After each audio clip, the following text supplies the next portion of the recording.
الله أكبر. الحمد لله رب العالمين الرحمن الرحيم مالك يوم الدين إياك نعبد وإياك نستعين اهدنا الصراط المستقيم صراط الذين أنعمت عليهم غير المغضوب عليهم ولا الضالين.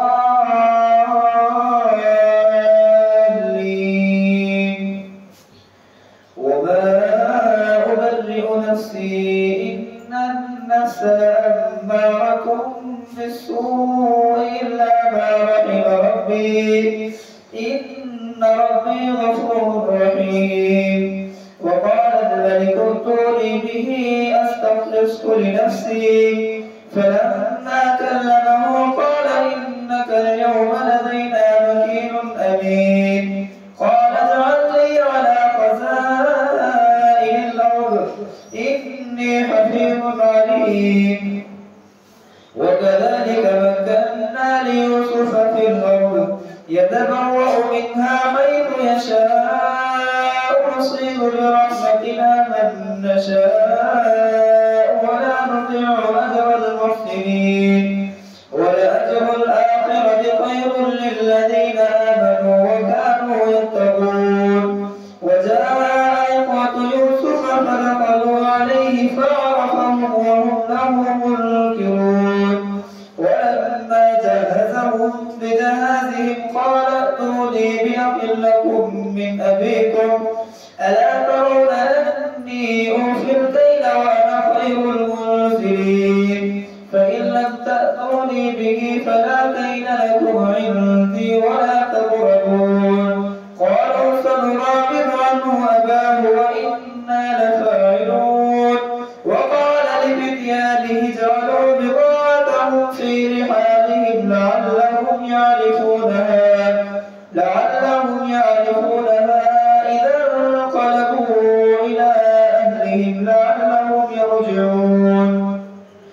فلما رجعوا إلى أبيهم قالوا يا أبانا منع منا الكيل فأرسل معنا أخانا نكتل وإنا له لحافظون. قال هل آمنكم عليه إلا كما أمنتكم على أخيه من قبل فالله خير حافظا وهو أرحم الراحمين. ولما فتحوا متاعهم وجدوا بضاعتهم ردت إليهم قالوا يا أبانا ما نبغي هذه بضاعتنا ردت إلينا ونمير أهلنا ونحفظ أخانا ونزداد كيل بعير ذلك كيل يسير. قال لن أرسله معكم حتى تؤتون موثقا من الله لتأتونني به إلا أن يحاط بكم. فلما آتوه موثقهم قال الله على ما نقول وكيل.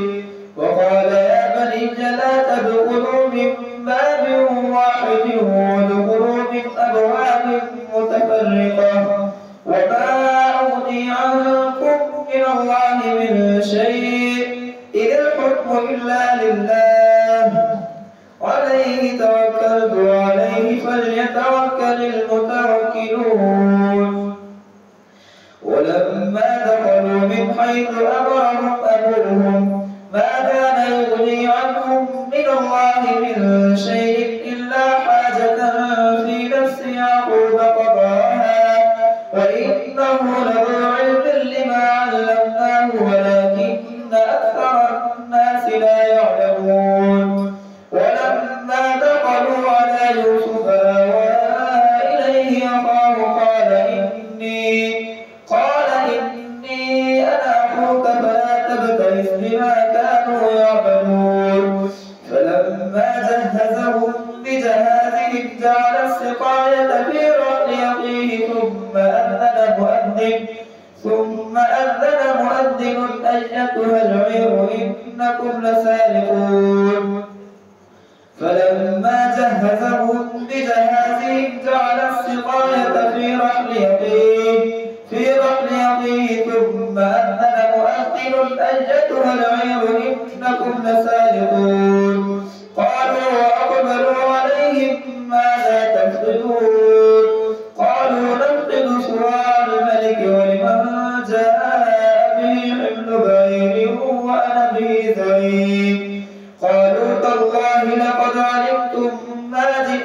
لنفسد في الأرض وما كنا سارقين. قالوا فما جزاؤه إن كنتم كاذبين.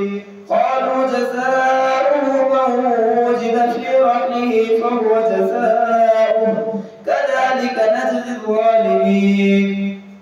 فبدأ بأوعيتهم قبل رعاء أخيه ثم استخرجها من وعاء أخيه كذلك كدنا ليوسف ما كان ليأخذ أخاه في دين الملك إلا أن يشاء الله نرفع درجات من نشاء وفوق كل ذي علم عليم.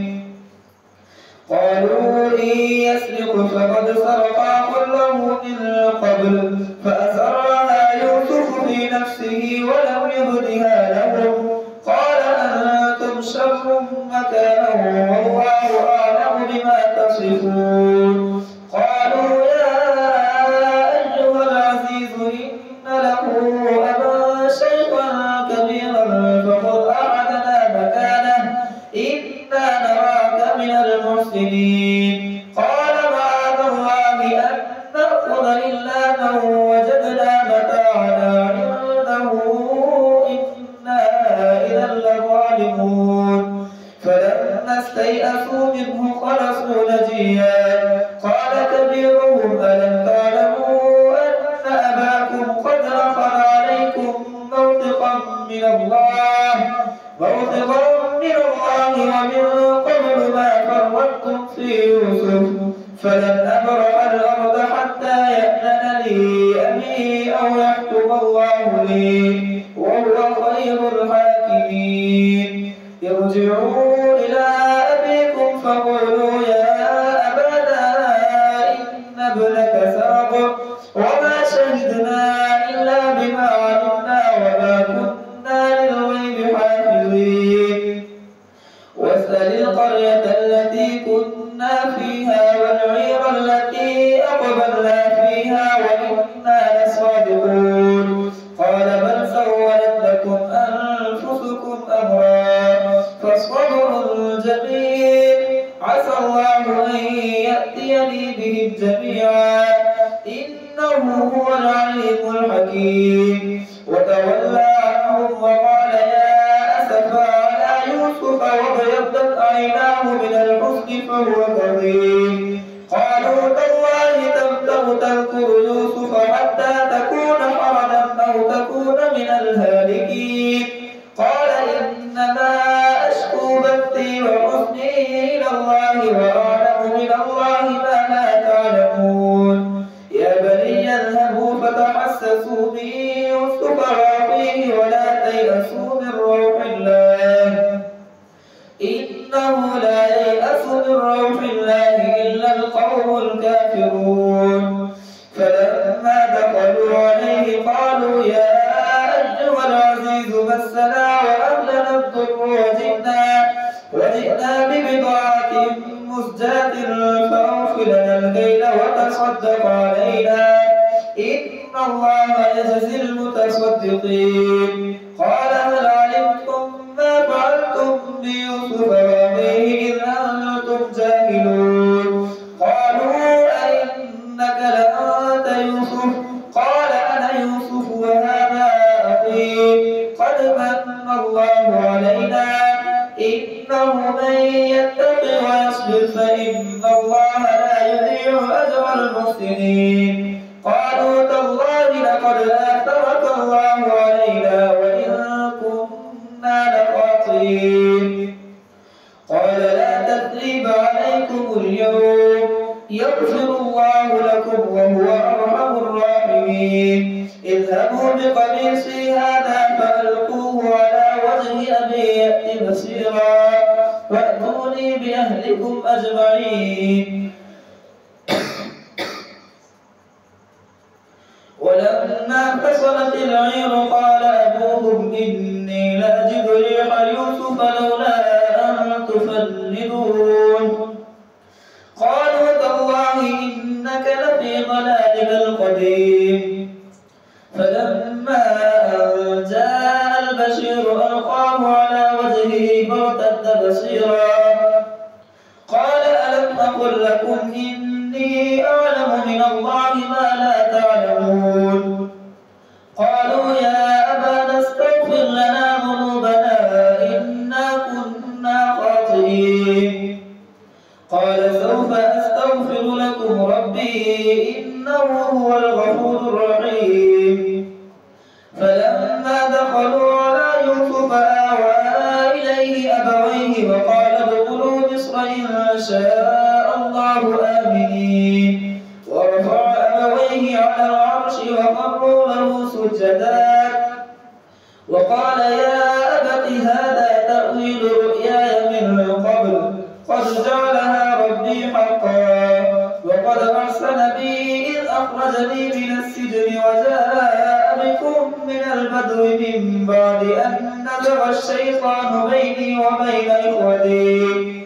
إن ربي لطيف لما يشاء إنه هو العليم الحكيم رب قد آتيتني من الملك وعلمتني من تأويل الأحاديث فاطر السماوات والأرض أنت وليي في الدنيا والآخرة توفني مسلما وألحقني بالصالحين ذلك من أنباء الغيب نوحيه إليك وما كنت لديهم إذ أجمعوا أمرهم وهم ينكرون وما أكثر الناس ولو حرصت بمؤمنين وما تسألهم عليه من أجر إن هو إلا ذكر للعالمين الله أكبر سمع الله لمن حمده الله أكبر الله أكبر الله أكبر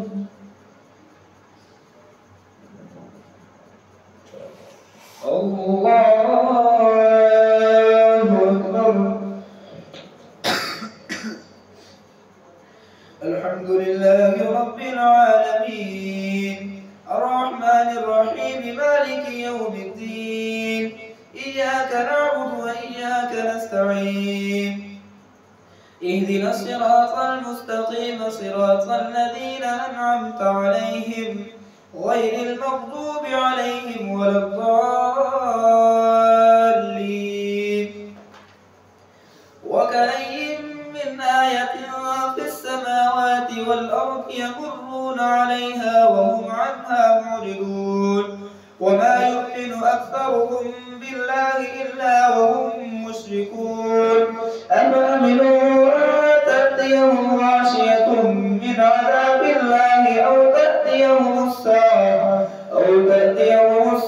بغتة وهم لا يشعرون قل هذه سبيلي أدعو إلى الله على بصيرة أنا ومن اتبعني وسبحان الله وما أنا من المشركين وما أرسلنا من قبلك إلا رجالا نوحي إليهم من أهل القرى أفلم يسيروا في الأرض فينظروا كيف كان عاقبة الذين من قبلهم ولدار الآخرة خير للذين اتقوا أفلا تعقلون حتى إذا استيأس الرسل وظنوا أنهم قد كذبوا جاءهم نصرنا فنجي من نشاء ولا يرد بأسنا عن القوم المجرمين لقد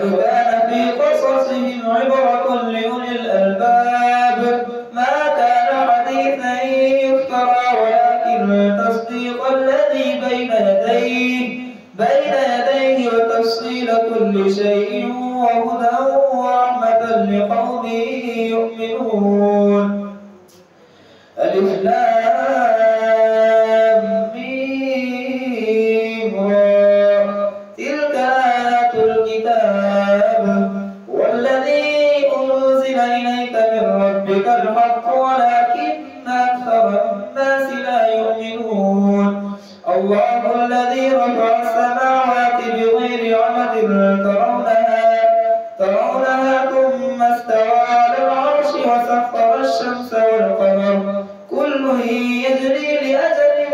مسمى يدبر الأمر يفصل الآيات لعلكم بلقاء ربكم توقنون وهو الذي مد الأرض وجعل فيها رواسي وأنهارا ومن كل الثمرات جعل فيها زوجين اثنين يغشي الليل النهار إن في ذلك لآيات لقوم يتفكرون وفي الأرض قطع متجاورات وجنات من أعناب وزرع ونخيل صنوان وغير صنوان يسقى بماء واحد ونفضل بعضها على بعض في الأكل إن في ذلك لآيات لقوم يعقلون وإن تعجب فاعجب قولهم أإذا كنا ترابا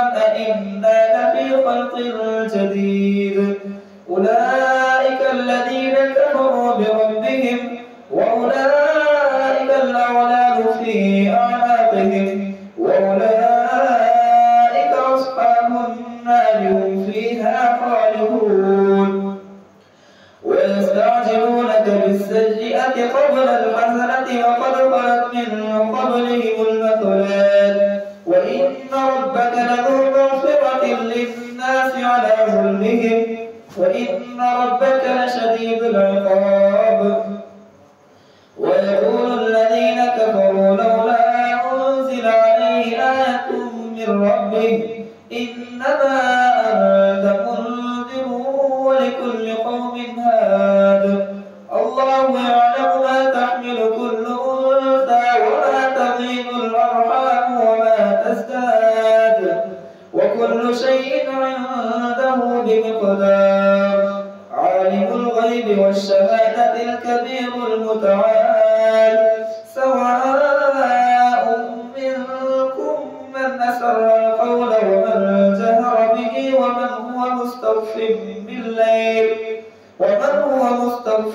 بالليل وسالم بالنهار له معقبات من بين يديه ومن خلفه يحفظونه من أمر الله إن الله لا يغير ما بقوم حتى يغيروا ما بأنفسهم وإذا أراد الله بقوم سوءا فلا مرد له وما لهم من دونه من وال هو الذي يريكم البرق خوفا وطمعا وينشئ السحاب الثقال ويسبح الرعد بحمده والملائكة من خيفته ويرسل الصواعق فيصيب بها من يشاء وهم يجادلون في الله وهو شديد المحال له دعوة الحق والذين يدعون من دونه لا يستجيبون لهم بشيء إلا كباسط كفيه إلى الماء ليبلغ فهو ما هو ببالغه وما دعاء الكافرين إلا في ضلال ولله يسجد من في السماوات والأرض طوعا وكرها وظلالهم بالغضب والآصال الله أكبر قل من رب السماوات والأرض قل الله قل أفاتخذتم من دونه أولياء لا يملكون لأنفسهم نفعا ولا ضرا قل هل يستوي الأعمى والبصير أم هل تستوي الظلمات والنور أم جعلوا لله شركاء خلقوا كخلقه فتشابه الخلق عليهم قل الله خالق كل شيء وهو الواحد القهار أنزل من السماء ماء فسالت أودية بقدرها فاحتمل السيل الزبد الرابيا ومما يوقدون عليه في النار ابتغاء حلية أو متاع زبد مثله كذلك يضرب الله الحق والباطل فأما الزبد فيذهب جفاء وأما ما ينفع الناس فيمكث في الأرض كذلك يضرب الله الأمثال للذين استجابوا لربهم الحسنى والذين لم يستجيبوا له لو أن لهم ما في الأرض جميعا ومثله معه لافتدوا به أولئك لهم سوء الحساب ومأواهم جهنم وبئس المهاد.